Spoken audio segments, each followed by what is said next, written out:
Hello, friends. Hope everyone's doing well. I just took a shower and did all of the things. I hope everyone's doing well. Last week was really rough for me because work. I work at a Walmart and it's not usually that fun. It's really not. Customer service is not one of the best of the things you can do for work. I'm really good at words. Anyway, let's start off with this. New moon in Virgo, a time to give rather than take. Isn't it pretty though? Regardless of what it says. Okay. I pretty much opened it right to the one. It was just the one right after. Anyway. New moon in Virgo. When this card comes up, it's time for you to take stock of your situation. Where are you? And where do you want to go? The new moon energy of this card suggests a restart, and the Virgo energy suggests you make that restart a clever one that's simple and well organized. Virgo also has a strong health aspect to it.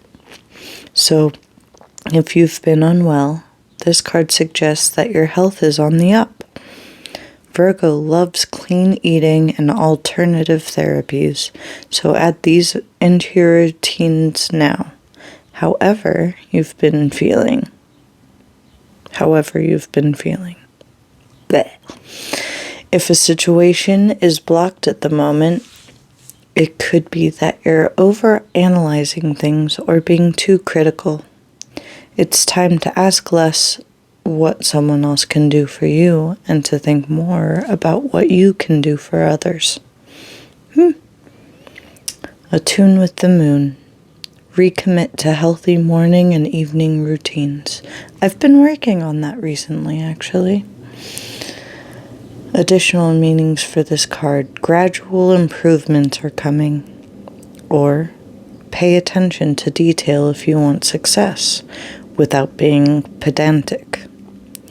I never know what that word means. I always forget what it means right after I learn what it means.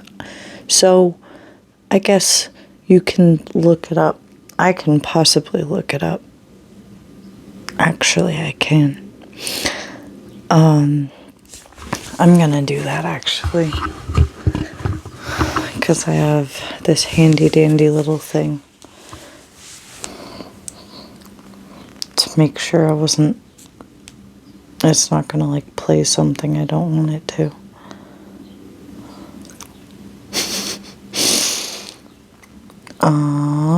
That. Alright, now that.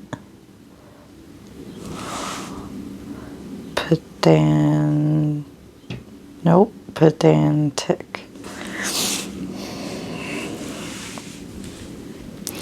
Pedantic. Of or like a pendant. Many of the essays are long, dense, and too pedantic to hold great appeal. Interesting. Similar meanings are precise, exact, perfectionist. Okay, that makes more sense. Also, I lost where I was, but I found it very easily. Anyway, be of service to others and love and money will follow. Or the person you're asking about is reliable. That's good. So the teaching says Virgo is the sign of health, service, and analysis. Its energy is precise and has... Anyway,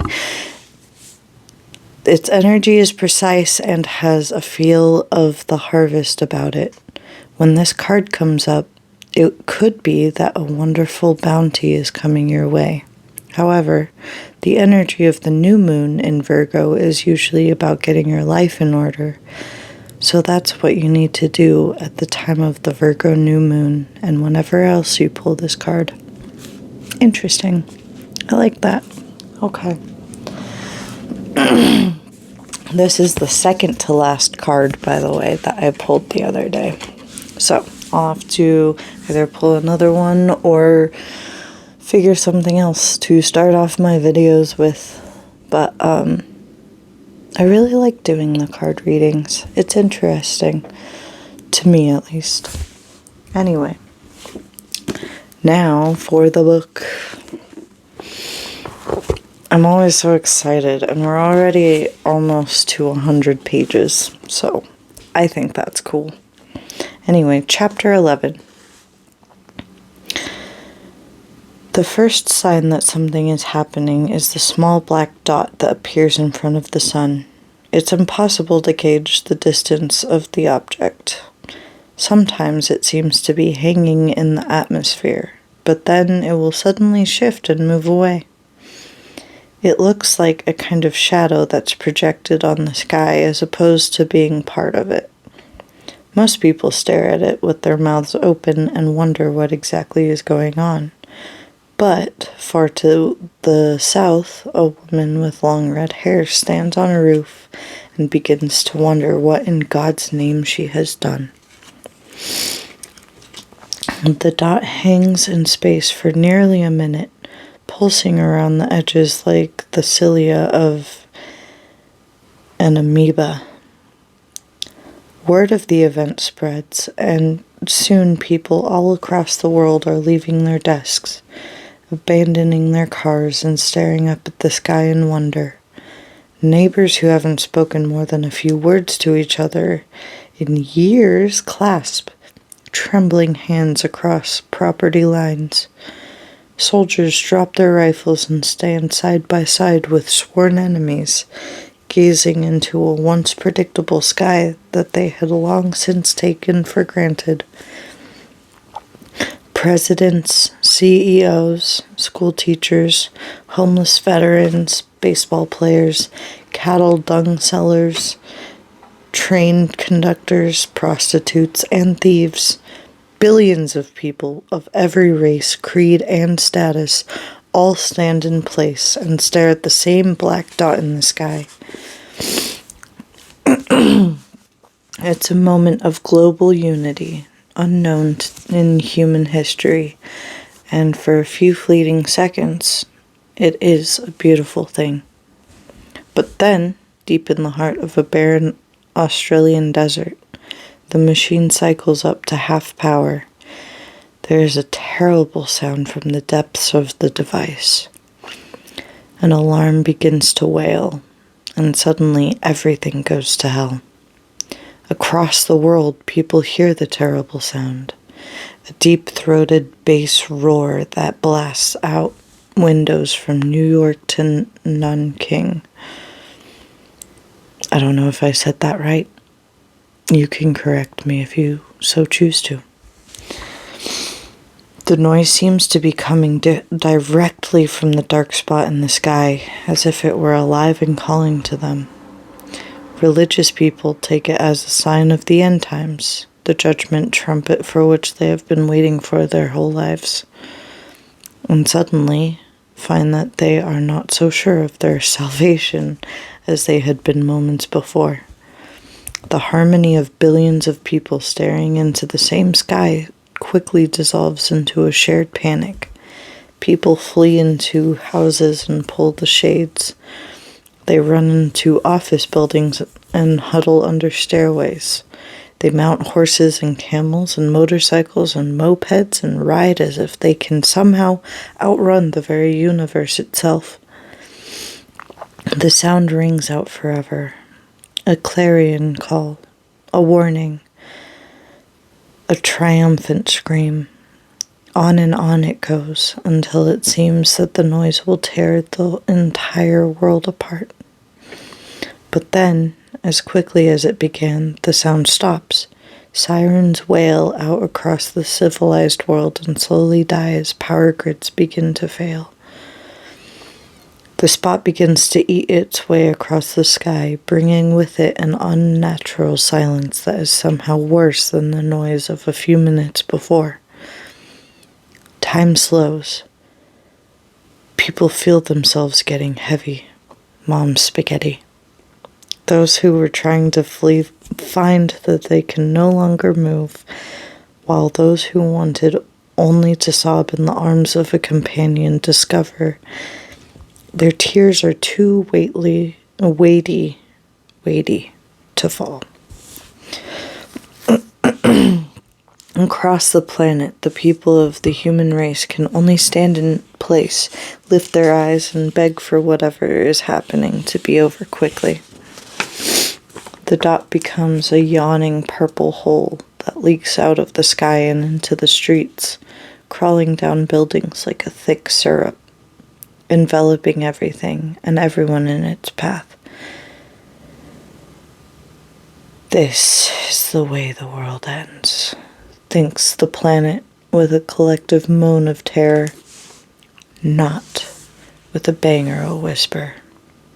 It ends in blackness. The machine cycles to full power. There is a brilliant white flash, then nothing. The darkness shrinks down to a pinprick and vanishes, leaving a cheery yellow sun to shine on the daylight half of the earth once again.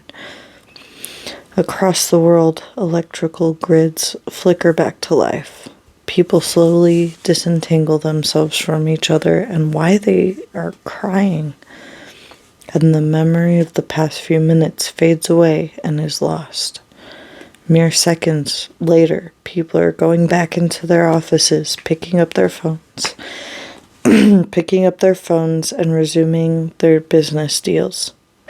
Teachers go back to instructing their classes. Airline pilots return their attention to the controls.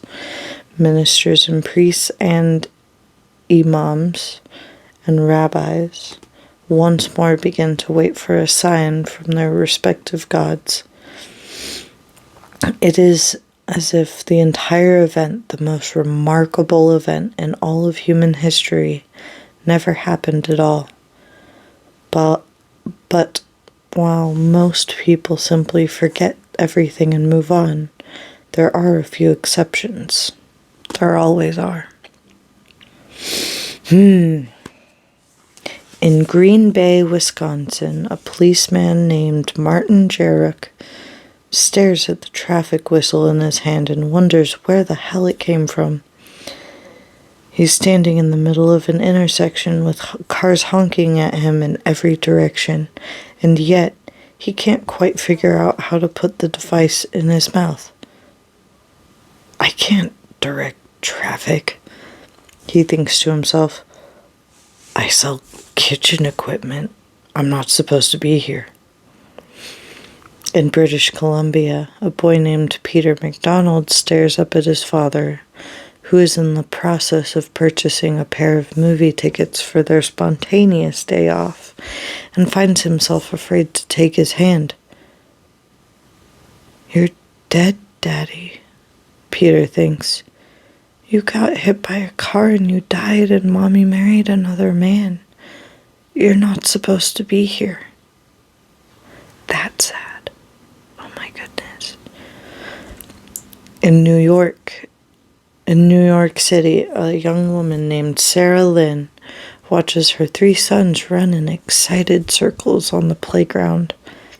She is wearing a ragged blue dress with patched holes, and her shoes have a hand-me-down look. I was an artist, she thinks to herself. I designed characters for video games. These kids are not supposed to be here. In Hong Kong, a man named Sue claws furiously at the lid of a coffin. I'm not dead, he screams. The machine was going to make me a king. It was supposed to make all of us kings. Oh God, get me out. I'm not supposed to be here. And on the roof of a large white building in the Australian outback, A woman named Judith Halford stands perfectly still and watches a large purple hole pulse in the sky. As she stares, a pale creature with shaggy black feathers slowly emerges from it, shudders once, and then flies away over the horizon. I have to get the failsafe, she thinks wildly. I have to leave this place and track down Talk and activate it somehow. Because that thing is not supposed to be here. Ooh. Bird. This was bird. I thought that was funny. That's such a short chapter. And this one is longer. Interesting. I am gonna end it there. Because I kind of want to do other things. But, anyway, something that I've been, going back to the Virgo moon, I've been getting, actually not even back into, I've been getting into some more self-care things, such as I got into a skincare routine that I did a little bit of research into what all that should entail, and I got the things that I needed to be able to do that, and it's been really nice, to be completely honest. I really like doing it. My skin feels so much softer, at least on my face and neck. And I also feel like I might have eczema starting. I've never really had eczema, but I have these spots right around my nose that won't go away.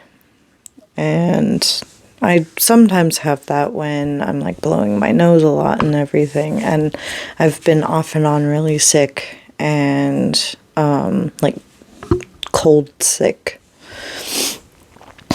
and I've made sure it's not COVID. It's not. I think it's because I work at Walmart, to be completely honest, because it's dirty. It's disgusting in Walmarts, and the amount of people that are in a Walmart at one time, especially recently, it was Easter, and the amount of people that were there just everywhere, it sucked. And the amount of people that were getting angry for actually no reason was also disgusting. There was this one woman, she was sitting in one of those electric, like, shopping cart things. She was getting mad at people for being in her way, but she wouldn't actually say anything. And then when I went over to kind of assess the situation, I was about to go and talk to the people that were in her way. And I looked at her and she was like, you get to be patient. If I get in trouble for that, I don't care. But she also told someone, one of my coworkers, that knows me and loves me. So, like, if anything, go to corporate. I don't care. Like, don't be a piece of shit. Honestly. I'm not going to have patience for you if you are going to act like a piece of shit to people that don't know that you are there. She wasn't using her words. She was trying to make the machine make sound so that they would hear it, instead of using words like, hey, can I pass by you? Do you mind moving your cart? No. She was just trying to make noise with the machine and expect them, with all of the people everywhere making sounds. There's so many sounds going on. How do you expect someone to understand that you're making sounds at them when there are so many sounds going on all of the time everywhere? Like, you can't expect people to, you're not the center of the universe, no matter how much you want it to be that way. You're just not. Like, don't be mad at someone else because you're not able to, I don't know, walk. She could talk because she went right after I said, you can be patient. You get to be patient, I think is what I actually said. You get to be patient. And then I honestly wish I hadn't. I wish that I had just been like, you get to be patient, and then fucking walk away, because that was ridiculous. But what I decided to do was say, hey, do you mind if I move your cart a little bit so that she can get past? And like, I did it immediately, and she still was like mad that I would talk back to her. I think she said thank you. I'm like, sure. But yeah, I don't have patience for stupidity or ignorance. I am not the smartest person in the world. I am still learning. I am healing right now. I am working on myself, but I do not have patience for stupidity and ignorance, and I just kind of ignore it for the most part. But I've been learning to use my voice recently because I never was allowed to have one, so now I'm learning that it is okay to use my voice sometimes. And if I get in trouble for it through a big corporation, oh well. I've gotten in trouble for it in big corporations before. Like, I worked at a Floyd's 99 barbershop, and I was getting sexually harassed by my manager. They did absolutely nothing, so I quit. And I told someone that I was quitting, and I guess they never said anything because somehow the person who was sexually harassing me, my manager, was able to get through to me, even though I blocked them.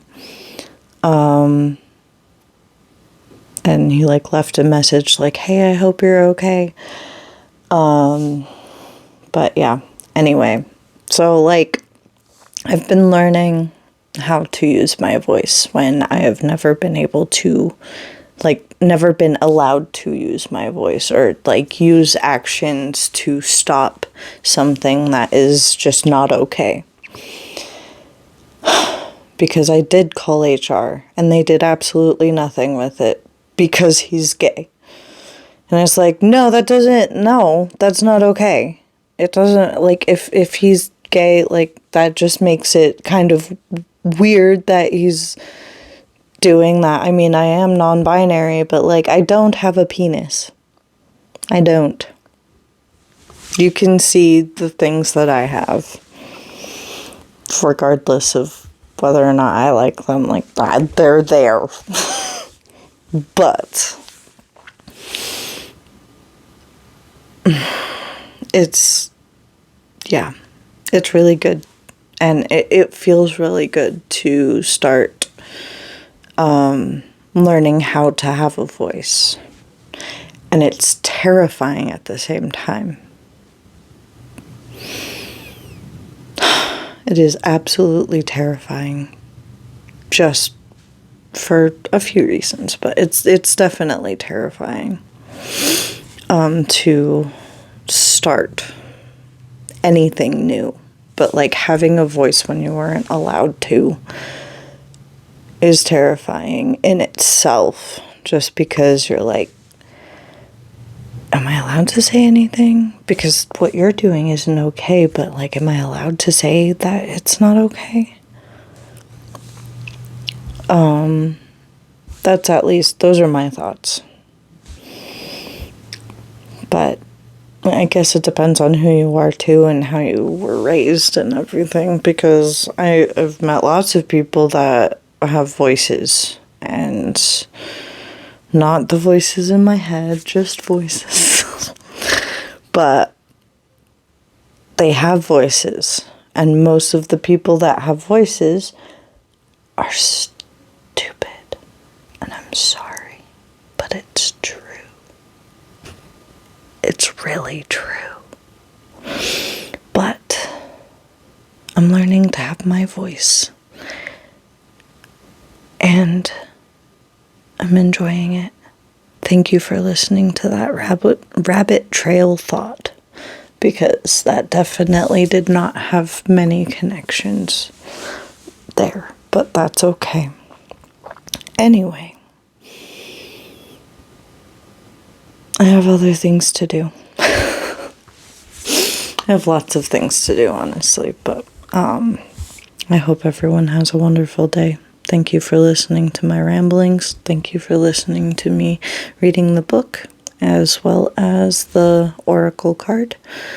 Also, just in case anyone wants it, this is, if I haven't shown it before, but this is the one that I've been using very recently. And I think I showed off the shadow work deck a while ago. I don't know if it has a thing, like a little box for it or anything, because this is what I was given. But yeah, shadow work deck. It's really good, and it's helped me. There's a difference between playing a victim and having victim mentality. I guess I'll keep going. But there's a difference between playing a victim and having victim mentality, where you have been an actual victim and your brain is trying to protect you in different ways. And so it gives you a certain kind of mentality when you've had to have certain mentality. And when you are healing from those things, it's difficult to stop having that mentality. It's very difficult, because all you're thinking about is all of the things that happened to you, and like continuing with well, I did this right. I know I did this right. Why was I in trouble for that, or something like that?